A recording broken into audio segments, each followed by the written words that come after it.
Hi, everyone. Welcome to Attack on the Capitol, an analysis of the aftermath of the 2020 election.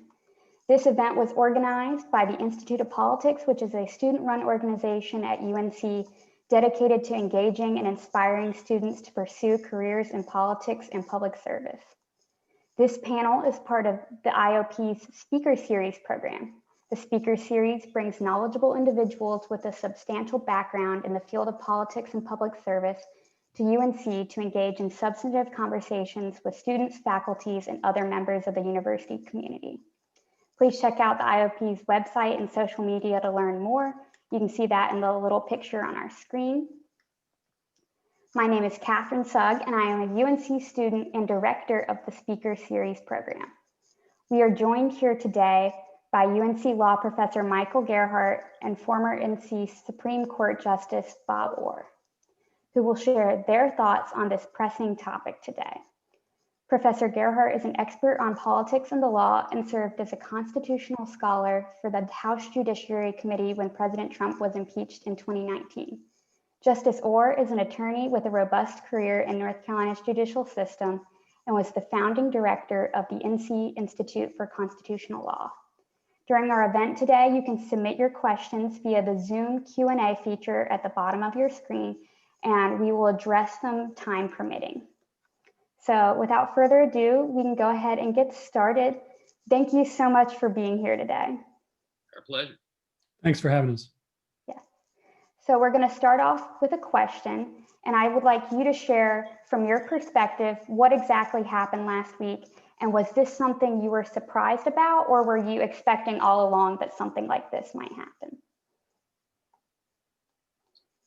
Shall I yield to the professor who is I was hoping Bob was going to go first. Bob, you want to take it? Yeah, sure. Let me just say I'm delighted to participate with the Institute. I had the privilege of serving as one of its early fellows, and it was a wonderful experience. And I'm not being falsely modest here. Professor Gerhardt is truly a national expert in the range of issues that we're dealing with. I'm not, so I will, like any former law student, I will rely on the professor to gently correct me if I go astray. But the events of last week were horrifying, and much has been said, and I know everybody listening into this conversation has heard a range of perspectives on it. So, let me say, I think we anticipated to some extent this large protest, but I think the focus, from my perspective, really needs to be on the mantra that we heard, which was "Stop the Steal."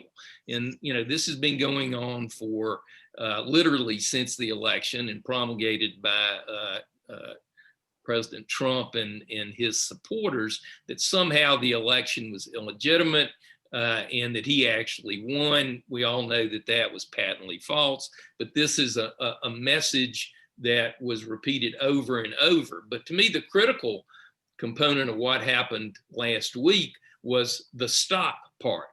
And while the Trump people had tried litigation, they even the president tried to pressure Vice President Pence not to do his constitutional duties. I don't think any of us anticipated a violent assault on the Capitol with the intent of stopping the constitutional responsibilities that were going on. And I think it was so beyond the pale that even those of us who lived through Watergate, and I was in law school and I was a Nixon supporter until the end, none of us could, I think, have seen what happened on January 6th and what we have continued to learn. And I think, from my perspective as a lawyer and former judge, getting at the bottom of the conspiracy of those people who intentionally went into the Capitol to subvert the constitutional process is a critical component of where we go forward. Thanks, Bob. And I and of course, I really appreciate the students putting this together. I think this is an extraordinarily important undertaking and project. So I could commend all of you, especially at a time when I think interest in politics could be on the downturn, when people become cynical about what may be happening, and when the divide in America is so sharp and intense that people might just sort of want to turn their heads and not deal with it. By the way, when you feel the impulse to turn your head away and not deal with intense conflict, that's exactly the moment you shouldn't turn your head away. It takes a lot of courage to stare into the abyss or stare into the divide. And that's, of course, what we're trying to do right now. As I do that, I want to really stress the separation between politics and law.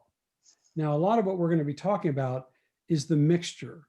But I think it's going to help us understand better what's going on and maybe even how to maneuver through it if we keep in mind what's politics and what's law. So there was a presidential election, of course, in 2020. And according to the law of every state in the union, and according to the Constitution, the states are in charge of holding elections. And the states have a system in place for not just allowing people the opportunity to vote, but for counting those votes.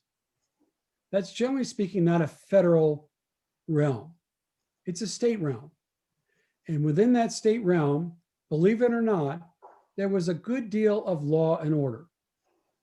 By the middle of December, which is really sort of the time which the states need to kind of wrap up counting votes and lawsuits and all the rest, all 50 states had done that.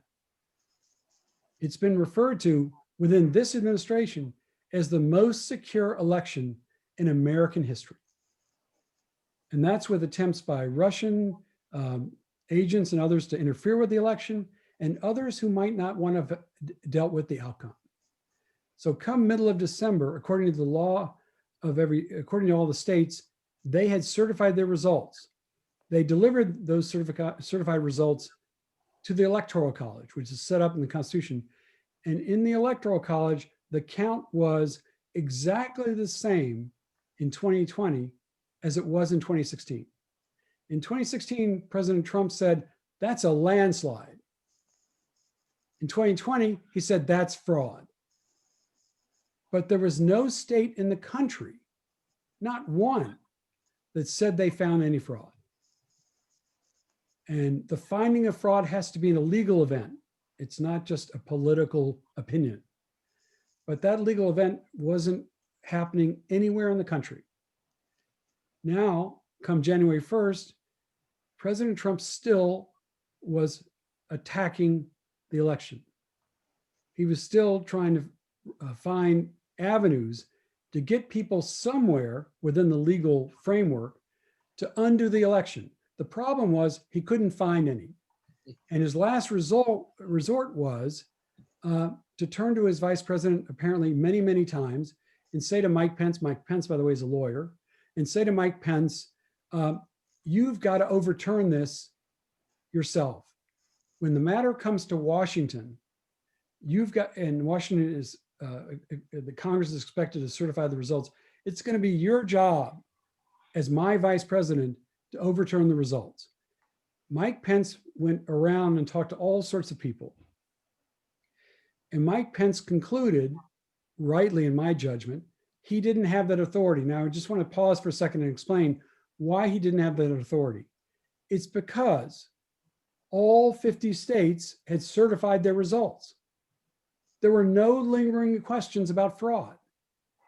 All 60 lawsuits settled whatever questions there were, and there weren't many.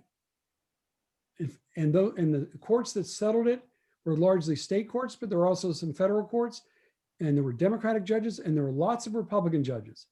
And they all agreed, no fraud. It's a big lie that somehow something nefarious happened. Believe me, I now drop a footnote. As a law professor, I have to drop a footnote. If the Democrats were as good as the opponents say, as incredibly deceitful and capable of all sorts of incredible fraud, they'd be a lot more powerful than they are. Trust me, Democrats are not that good. They aren't that capable.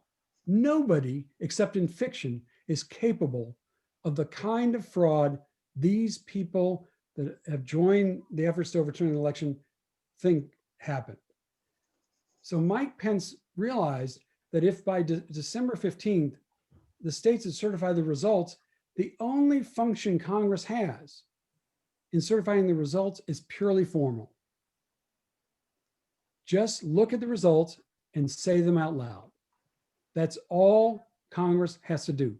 But when Congress tried to do that in the House, over 100 Republican members of the House said, no, that can't happen. Now, they were entitled to speak, they're members of the House. They were entitled to explain their reasoning, but all of them said, no, there's tremendous fraud. And we must overturn the election results now. Now, think about that. The people had voted.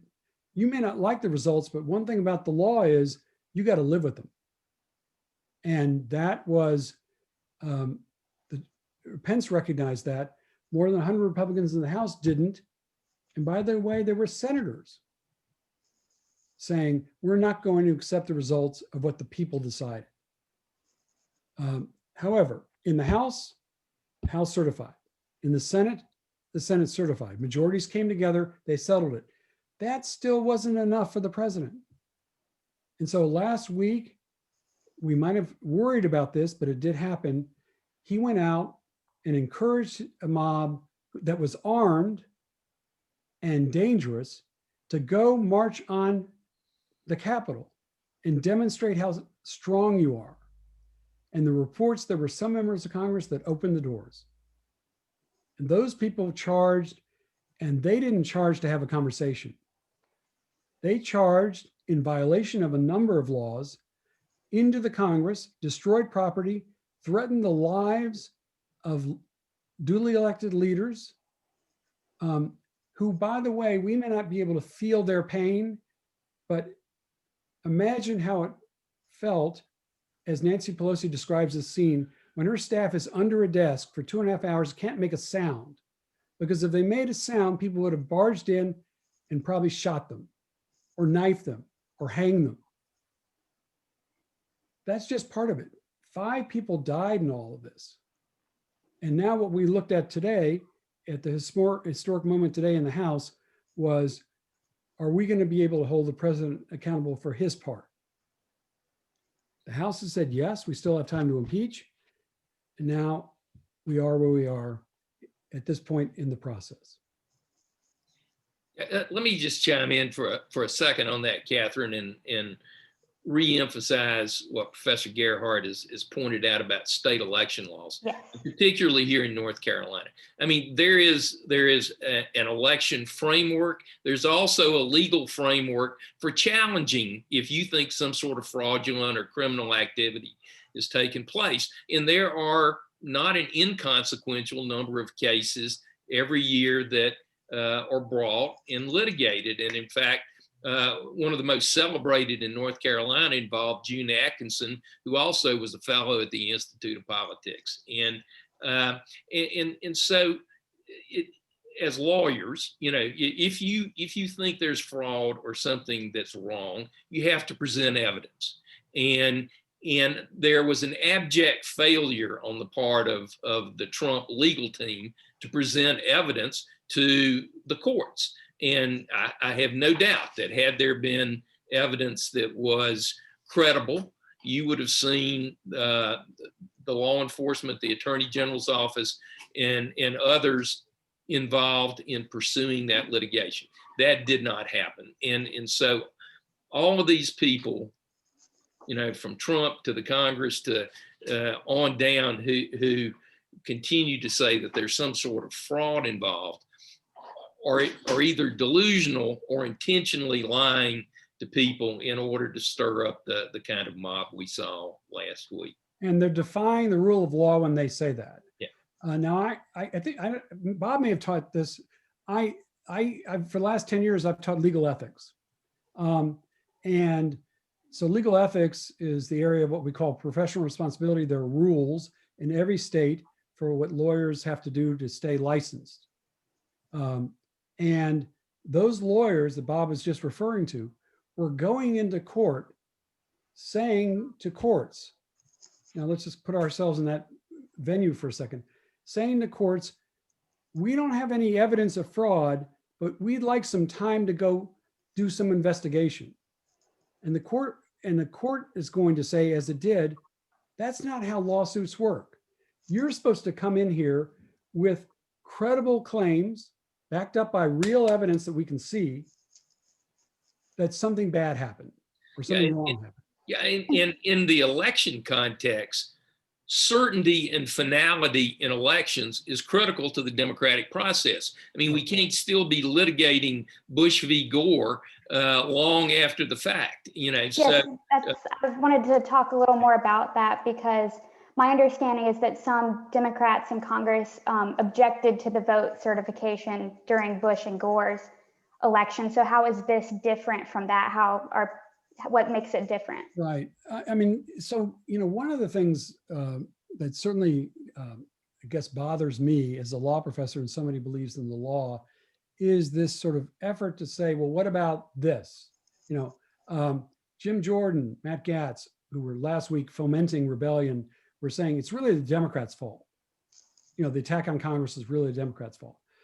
But if we go back to Bush versus Gore, we have to recognize how swiftly that got settled. The only question in Bush versus Gore was what was the outcome in Florida? And that went through the Florida legal framework, not once, but twice, up to the Florida Supreme Court. And eventually the Supreme Court would settle it saying basically, look, the Secretary of State had certified this outcome. Bush wins the election in Florida by roughly 400 votes. That means he gets their electoral votes. That means he becomes president by one electoral vote. Now, when it came to Congress, let's replay what happened. It was quite interesting. There were a couple Democrats who did object. Not, by the way, not backed by an angry mob. That's one critical difference. Not backed by an angry mob. They objected, and their objections were put aside. And when the matter came to the Senate, do you know who was presiding over that vote count? Let's see how it worked out differently. The person presiding over the vote count in the Senate was Vice President Al Gore, who had been a candidate in the election. And do you know what Al Gore did? He had already conceded. When was there a concession in the 2020 election? I think it might have been today. Yes. But Al Gore said at the time he presided, the votes are in and Bush wins. That was the end of it. Nobody died. Nobody was threatened with death or anything else. And George W. Bush became president of the United States, and Al Gore went his way. And Al Gore did not spend the next 4 years crying fraud. Al Gore did something which lawyers do and must do, and that is sometimes they have to say, you know what, I lost. And I want to ask Professor Gerhardt a question, but I'll preface it by saying, if you just read the constitutional provision about what was supposed to happen on January 6th, it was nothing more than a perfunctory counting of the electoral votes coming out of the sealed envelopes from each of the jurisdictions and announcing who was then the president. For those of you history buffs, and I'm actually reading now about the Hayes-Tilden election and you know the whole electoral college questions that arose out of it. And as a result of that election, there was this legislation passed by the Congress. Was it 1888, 78? 1877. 1877, that was supposed to sort of provide some structure and answers some of the questions that the Constitution didn't about how the Electoral College worked. And frankly, I'd never heard of the statute until all of this controversy popped up. Nobody had. So, yeah, well, come on now, Professor. I know you you knew about it. So that the objections that was all a product of this 100 and something year old statute, correct? Because otherwise it was just, if you just read the Constitution, none of those objections, I mean, there's nothing in the Constitution about congressional members objecting. Right. Yeah. And I mean, Bob's, as well informed about this as I am. I'll, unless you don't want me to, I'm going to launch into a brief discussion of 1876. Yeah. Go for it. Yeah. The reason I'm doing that is because there were some senators, particularly, for example, Ted Cruz and Josh Hawley, who said what we should do now in 2021 is what they did in 1876. Now that raises the question, okay, what happened in 1876? Now I'm going to ask you to raise your hand if it sounds like what happened in 1876 is like today. I'll go ahead and tell you, you don't need to raise your hand. Okay. What happened in 1876 is when the states got around to certifying results, 4 states couldn't. So there were massive charges of fraud on both sides, not just one side, both sides. And what those states did is they didn't certify results. So when the matter got to Congress, Congress is left in the position of trying to figure out, okay, neither of the candidates has enough votes to win in the Electoral College. We got these 4 states out there we have to settle, and Congress couldn't figure out how to settle them. There was just too much dispute within both the House and Senate. So what Congress did is it appointed a commission. Now notice, up till now, none of this sounds like 2020 or 2021. And it's terrible that anybody would even think there's a similarity.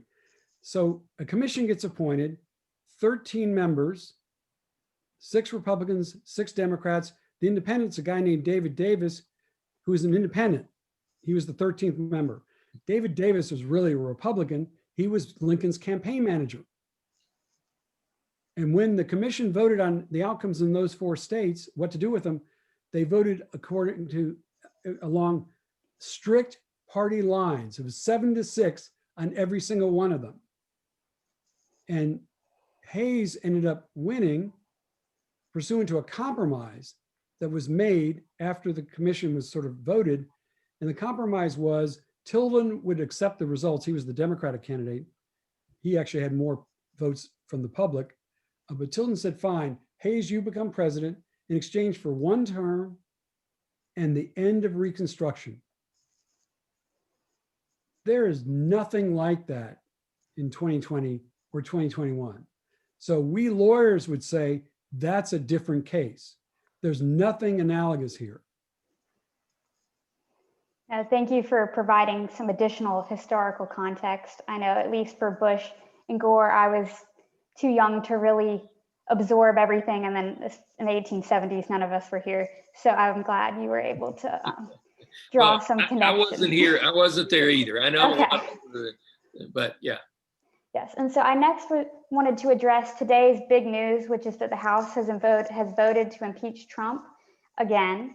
And my understanding of this is very special because it is the 2nd time he has been impeached, and that the Senate might not try him until after his term ends. So could you talk a little bit about why this is different from what's happened before, and what would the effect of impeaching a president after his term ends be?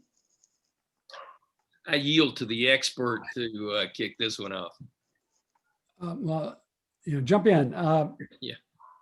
So the first thing I suggest is we all ought to just take a deep breath. President Trump was impeached again today, so he is, whether he likes it or not, the only president in American history to have been impeached twice. No other president's even been considered to have been impeached twice. But it's happened so late in his term that there's not much time for the Senate to hold a trial. And according to the Constitution, once there's an impeachment, the Senate's supposed to hold a trial. The problem at the moment isn't just that there's not much time left, the Senate is on recess.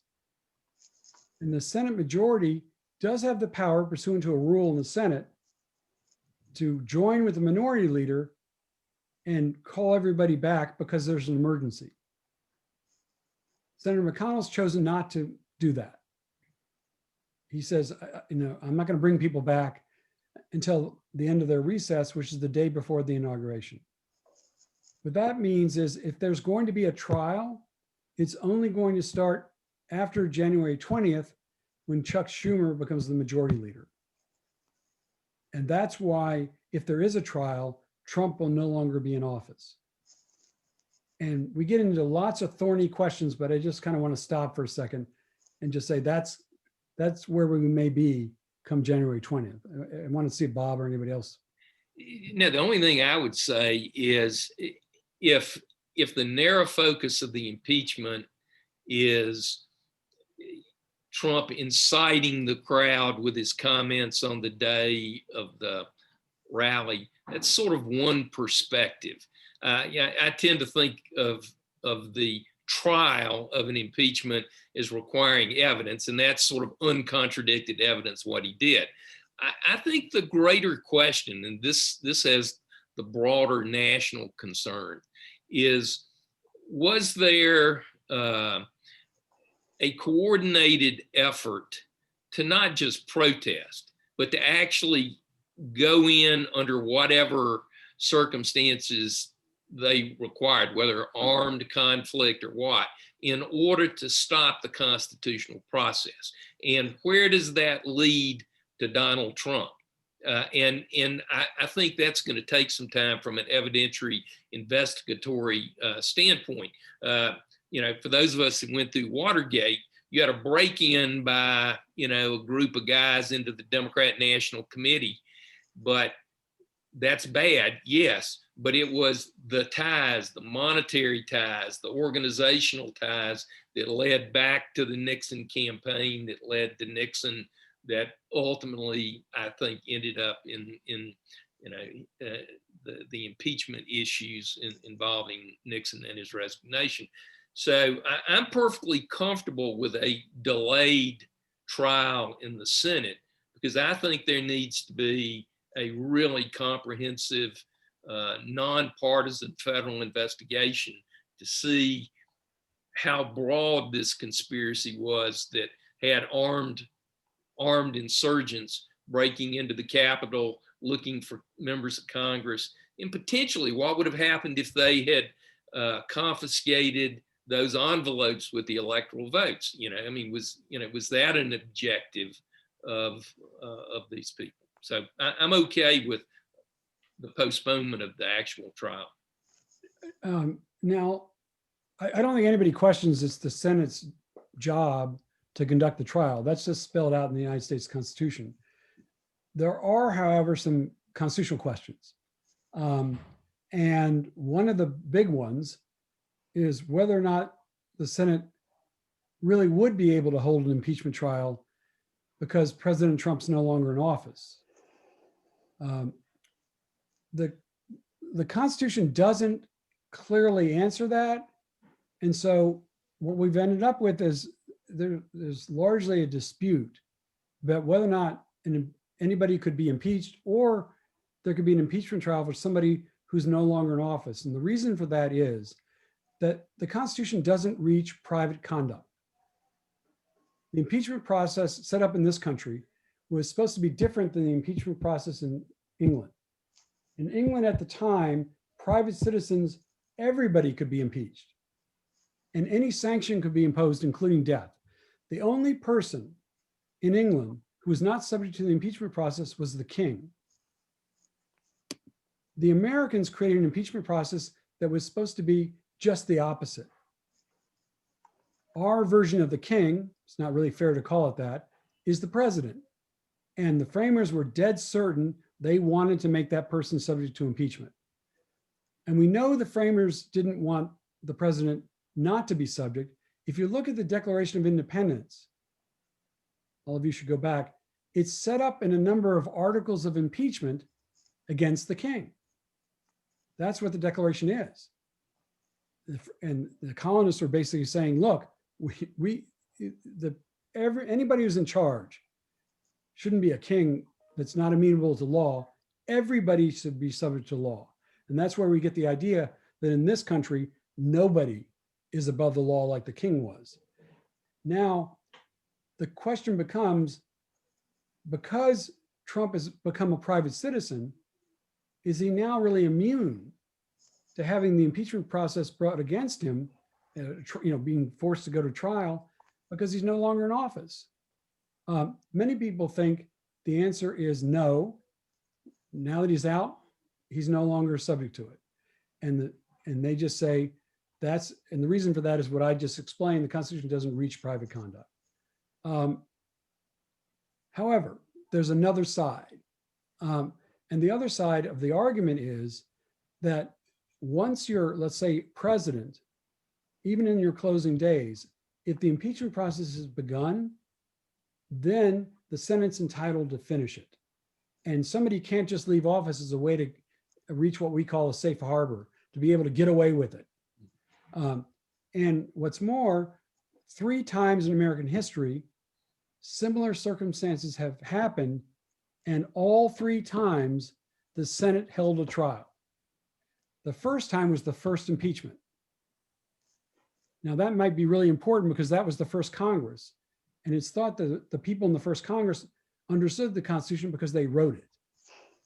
And they still held an impeachment trial, even though the person they were going after was no longer in office. The next time it happened was during the Civil War. West Humphreys left his federal judgeship to join the Confederacy. A year later, the House impeached him, and the Senate convicted him and disqualified him from ever serving again. That's pretty analogous to the current situation. The third time was with President Grant's Secretary of War, a guy named William Belknap, who resigned just before the House impeached him with the hope that by resigning, he could avoid it. The House responded by impeaching him, and it went to the Senate. The Senate held a trial. A majority voted to convict him, but there was a minority that thought, well, because he's no longer in office, maybe we don't have the power anymore to reach him. But here's the thing. We have 3 times the Senate held a trial. And my guess is Majority Leader Schumer is going to say, this will be the 4th time. I would say, as a former judge, that's pretty substantial precedent for doing it. And if Trump wants to challenge it after the trial, then he would have that opportunity, I suppose, depending, to challenge the consequences. But I think it personally, there is this precedent that the professor was talking about, and I think that would be the correct course of action, in my opinion. So another big constitutional question I would like y'all to address is the power of the presidential pardon. So a lot of questions have been drawn about whether the president can legally pardon himself, but also I'd like y'all to discuss what kind of precedent would this set if he did do that. Bob, you want to go first? Well, it's like a lot of questions. Can they do that? Well, yeah, he can do it. The question is, what's the effect of it? And so as we've seen over the 4 years of Trump, he'll do anything. There's nothing that is beyond his perception that he's empowered to do it. So it wouldn't surprise me if he tries to pardon himself. I don't know of any precedent. I don't have the background in that area to know if there is, but certainly, again, that's an issue that would be potentially litigated, if he tried to hide behind a self-pardon if he was indicted subsequently by a court. So yeah, he can do it, but who knows? I wouldn't think that it would be the shield that he thinks it is. I agree. I mean, there's no doubt he might try. And just to kind of reinforce the point Bob just made, that he certainly could try. When I was a law student last century, my constitutional law professor was a guy named Antonin Scalia. And in class one day, in response to Professor Scalia's question, a student said, well, I could just file a lawsuit. And then he kind of stopped for a minute and he said, and then he recounted something from the Shakespearean Henry plays. I tell this to my class all the time. There are two characters in, I think it's Henry IV. They walk up to the ocean's side. And one of them says, I can summon great creatures from the deep. And the other says, yes, but will they come? Yeah, you could file a lawsuit, but nothing may come of it. And so I think that that may well be what happens if Trump pardons himself. There may or may not be a successful lawsuit against it, but I think there's a strong argument against a president's being able to pardon himself. Remember the basic principle of American law: nobody's above the law. Well, if the president's able to pardon himself, he places himself above the law, which seems exactly what the colonists were rebelling against when this country got founded. But maybe more importantly, if we read the text of the Constitution, the president does not have the power to pardon. The exact language in the Constitution is he has the power to grant a pardon. And the words "to grant" normally mean to give somebody else something. They don't normally mean, never really construed, oh, you have the power to grant yourself something. No, that's counterintuitive. It's not the way the language works. And so if we just read the text, most of us conclude the president can't do it. In fact, his White House counsel, President Trump's White House counsel, doesn't think he can do it. And the word is right now that the president's White House counsel is trying to say to him, has said to him many times, you can't do this. You don't have the power to pardon yourself. And we'll just see what President Trump does.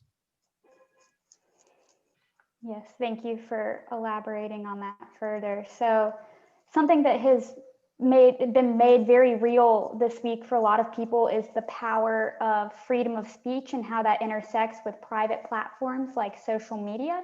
So to what extent is free speech protected on social media, and how in particular has social media impacted the power of the president, really for, I'd say, much more than any past president? Justice Orr? No, I read on your law school biography that you know, this is one of your areas of expertise. So I'm gonna give you first shot at that one. Well, it turns out that the First Amendment doesn't apply. And Josh Hawley, by the way, when he had his book contract taken away from him from the private publisher Simon & Schuster, tweeted, well, they're First Amendment problems. Guess what? They're not any First Amendment problems because the Constitution doesn't apply to Twitter. Remember, I said before, Constitution only applies to government action. It doesn't apply to private action. So Twitter can have its own rules. Facebook can have its own rules. And they do. And they both have banned Trump. Now, there may be lots of questions about the power these companies have to silence somebody. But we can see the effects of Twitter's decision. President Trump has suddenly disappeared from the public arena because he doesn't have Twitter anymore. And it's harder now for him to communicate with his followers. And right now, if what we want is peace and quiet and law and order in Washington, D.C., that may be a good thing. But there's a bigger question, it may take a lot longer to answer, and that is whether or not it's a good idea that companies can become so big that they can wield enormous power to keep people off, and government can't really do anything about it. By the way, if government does try and do anything about it, then there's governmental action. Yeah. When you may well have a First Amendment problem. So those of us who, out there who think it's great when government doesn't do stuff, but right now this is all left to the private sector, and the private sector it's going to have to try and work it out, or it's going to be subject to governmental regulation, and I don't think anybody wants that. I mean, for those young university students who are thinking about law school, I would say this is a growth area in the law, in the interaction of these social media platforms vis-a-vis government, the Constitution, antitrust. I mean, a lot of things that I don't know much about, but it's the professor is exactly right. All of these claims of, oh, you're abridging my First Amendment right. There's no governmental action, and if there's no governmental action, there's no infringement of the Constitution. And I might just add to that, as something that I would just sort of counsel to anybody listening, and that is that, of course, Josh Hawley, the senator from Missouri, he clerked on the Supreme Court. He's a Yale law graduate. He's not stupid. He may well know the First Amendment doesn't apply. He may have had a political reason to say that. And one thing, therefore, everybody should be cautioned about is not all the arguments in the political sphere are good arguments. They may well be made for political reasons. And I would just, therefore, suggest to everybody, don't take on at face value what everybody is saying in the political sphere, because it's being said for political reasons. And that's not necessarily going to be consistent with what the law actually does. Which, going to the ethics question, is one of the really troubling things about what has happened, is to see people who are supposed to be representing the country, who have taken an oath to support, maintain, and defend the Constitution, stand up knowing full well that what they're saying to the media, the public, is abjectly false, and they're doing it in total disregard of their responsibilities under the oath they took. I mean, one thing folks might want to watch for in the weeks, months, and maybe a year or two ahead is how many of these lawyers are disciplined and suspended. One of them is a graduate of our law school, yes. Sidney Powell. And she promised a lawsuit of biblical proportions. Her lawsuit of biblical proportions got dismissed in about a day because there was no evidence she presented. She presented a variety of different theories about what might have happened, but what might have happened is never going to be a credible claim or a lawful claim in a court of law. And I think everybody here should agree on that. You don't want people wandering into lawsuits into court being able to just say anything and not having to prove it. We want courts that really make people prove whatever it is they're arguing. If that doesn't happen, then the law ceases to have any relevance in our lives. And I don't think anybody wants that, because it's the only thing that stands between us and anarchy. Which we saw on Wednesday. Exactly. Yes. Yeah. Yes. So I have one last question for you both, and then we will move to some questions from the audience before we wrap up. So briefly, I'd like you to discuss what's next. Where do we go from here? We could probably talk about that all day, but just briefly. It's a tall order. One of the things that I think there needs to be a national discussion about is the Electoral College and how it works. I mean, what we saw was arguably an abuse of this 1877 statute. And there are a lot of questions. A lot of folks want to go to popular election versus, this sort of arcane system that the framers set up. But I think it merits, the best minds in the country sort of figuring out in 21st century electoral terms, what is the best way to safeguard our democracy in electing the president of the United States? I think what's ahead is that we have to just remain sensitive to what's politics and what's law. According to the law, Joe Biden, next January 20th, will be the president of the United States. And Kamala Harris will break a big glass ceiling in becoming the vice president of the United States. And that's just what's going to happen. That's what the law requires. That's what's going to happen according to the law. Now, politically, there may be some people unhappy about it. And all I would say is that it's okay to be, to kind of express your views in the political process. That's what this country's all about. But express them in words. As we used to say to our kids when they were small, use your words. That's important even for adults. No matter, and Bob knows this very well, there's the old story for lawyers. If the facts are not on your side, argue the law.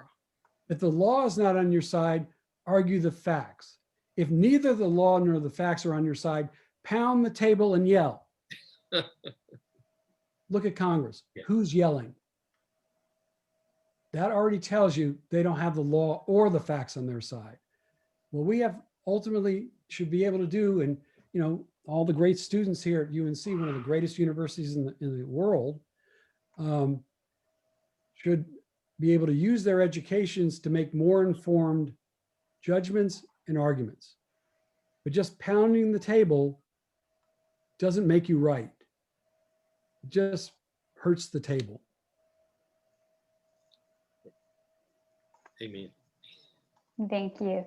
Okay, so we've gotten several questions from the audience so far, so thank you so much. People can continue to send them in. We won't get to them all tonight, but we appreciate you being engaged with the event.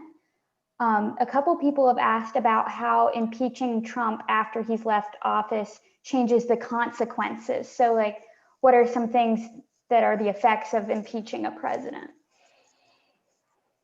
Michael? Well, it's a good question. And the reason why, or I think a major reason why the House just impeached Trump today for a second time is because there's two sanctions that are available as a result of a conviction in the Senate that are not available anywhere else or through any other means. One is removal from office. Obviously, if he's not in office anymore, that's off the table. But the other sanction that's available through an impeachment trial and a conviction is what is called disqualification. A determination by the Senate that this person no longer should be able to ever again serve in the federal government. That can't be, that judgment cannot be enshrined in the law through any means other than a conviction in the Senate. So that's why you're seeing this impeachment. And then this question is for Judge Orr. Someone wanted to know your opinion on the fact that Trump allegedly sought and received advice from Mark Martin a few days ago. Yeah, we're all wondering about that one. That was a New York Times story that reported that Trump had a conversation with Mark Martin, who is a former Chief Justice of the North Carolina Supreme Court, someone I've known a long time and actually served with, who is now the dean of the law school at Regent University, which is Pat Robertson's, very conservative university and law school.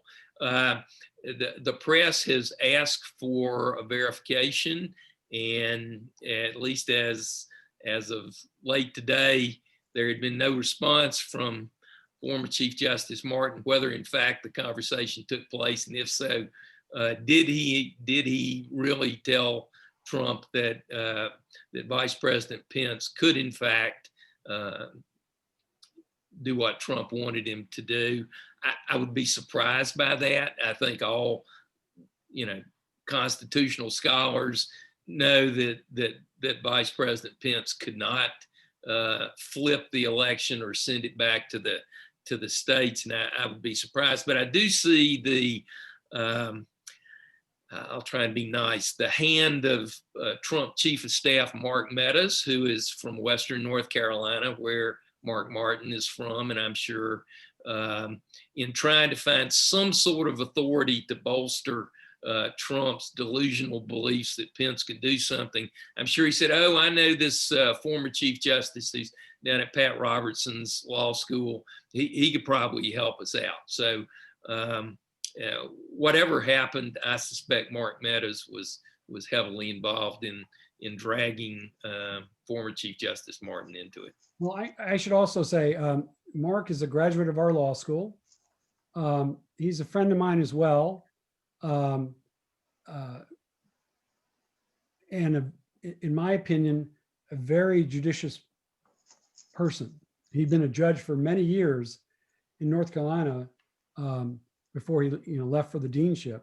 And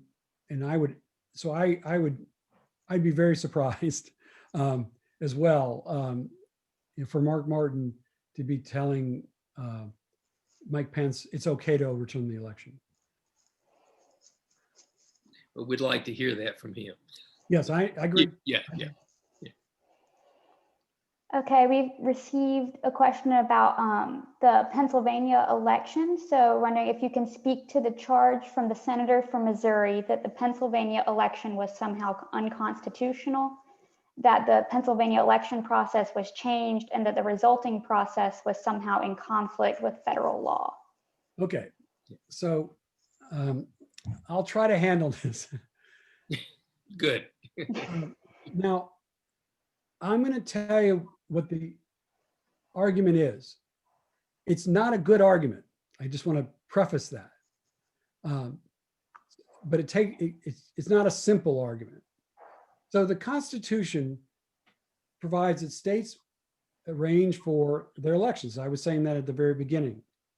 And the actual language in the Constitution is that the legislature of each state sets up the legal framework for elections.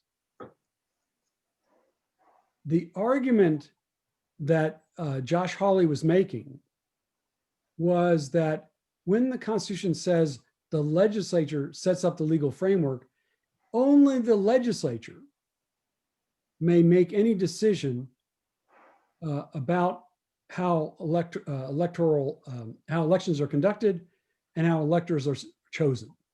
Only the legislature.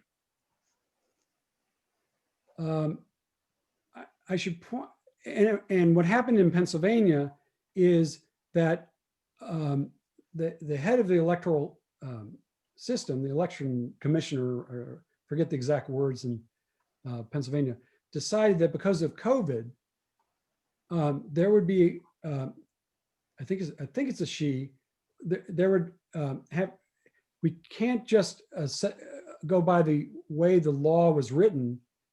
And I believe I have the authority as commissioner to be able to essentially, and I think the election board certified this, said, look, we're going to allow for absentee ballots to have a little more time to come in because more people are voting by absentee ballots. And in some ways we want to encourage that because it's safer. Josh Hawley looks at that and says, whoa. The election commissioner did what? She doesn't have that responsibility. And here's the other thing. The Pennsylvania Supreme Court upheld her decision under state law. And Josh Hawley says, wait a minute. The election commissioner is not the legislature. The Pennsylvania Supreme Court is not the legislature. Pennsylvania, those two things just violated the Constitution. That's where your federal issue comes in. Violated the Constitution, and counting all those absentee ballots that came in late is unconstitutional, illegal. That shouldn't have happened. Now, as I said at the front end, it's a bad legal argument. It wasn't just rejected in the Pennsylvania Supreme Court, it was also rejected by the Federal Court of Appeals in Pennsylvania. And the reason why it was rejected soundly is because when the legislature sets up a legal framework, that allows people to play certain parts in the electoral scheme. And it also allows for courts to be able to render their judgments pursuant to whatever framework has been set out. So the bottom line is what happened in Pennsylvania doesn't violate even Pennsylvania law, according to the courts that have looked at this and the people that are involved. That's Yeah, and I would say, like in North Carolina, the election board has some independent authority if there's an emergency, like a hurricane hits. You take certain steps so that people's votes are still counted, even though maybe it's outside of what the statutory framework calls for. And one could argue, I guess, that is COVID an emergency, and I'm not sure what the Pennsylvania statutes might say, but the courts consistently, in looking at the question, said, they've got the authority to let the absentee ballots come in a week later or whatever, the time frame might have been. I mean, they just lost it. And that goes back to the need for certainty in elections and the rule of law. If you got a problem, you take it to court. If the court says you lose, guess what? You lose. And by the way, the commissioner in Pennsylvania, and again, I could be wrong about what the name is in the election board, they didn't do this in secret. They did this publicly. So I just want to, let's not get too much of a conspiracy theory going here. Everything we're talking about was done way out in the open. Everybody knew it. In fact, the very purpose of the election board's decision was to make it public so the public could be safer when it went around voting in the state of Pennsylvania. And the bottom line is the people got to vote. People got to vote in Pennsylvania. And isn't that what this is supposed to be all about? And the mantra that we hear from Josh Hawley and others is, well, every legal vote should count. Well, of course, every legal vote should count. And these were legal votes.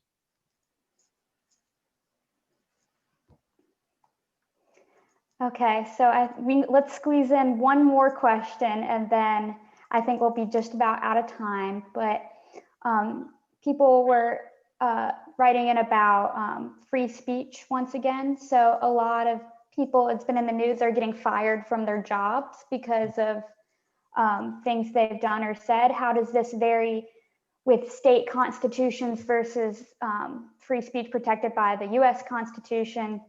And what's different when they're a government employee or a private employee? Well, there's a big difference between working for the government or maybe even in a union situation where there's certain protections built into your employment contract. North Carolina, for example, is an at-will employment state. I mean, they don't have to give you a reason why they fire you. They're obviously, you can't violate federal law in doing so. But if a employer decides that your conduct publicly, it could be in storming the Capitol or having a DWI, that's their prerogative. And, people have to understand that there are consequences to their conduct if you're in the private sector. A little different in the public sector. I mean, the only little bit I might add, and I agree, of course, with what Bob has said, is that not only are probably most states at will employment, meaning people can just be fired without getting a justification, as long as they're not violating, as long as they're, it's not race, for example, or religion, or some other things that most state constitutions protect. People also have, as part of their contracts, what are called moral clauses. They're not allowed, they sign a contract and basically, if they engage in some kind of immoral behavior, that actually violates their contract of employment. And the thing that's happening is some employers are not punishing these people because of their speech. They're punishing them, here's the thing, because on tape, you can see these people breaking windows and stealing things. That's illegal. And so that's why they're being punished. And a lot of businesses, and we understand this, a lot of businesses don't want their brands to be harmed by what their employees do. Yeah. It's not good for, it is not good for business. And that's why what you're seeing is happening. Yes, well, thank you so much for being here this evening. Thank you, Justice Orr and Professor Gerhardt. I know you have given me a much better understanding of what's going on in the news, so I really appreciate that, and I hope members of our audience have done the same.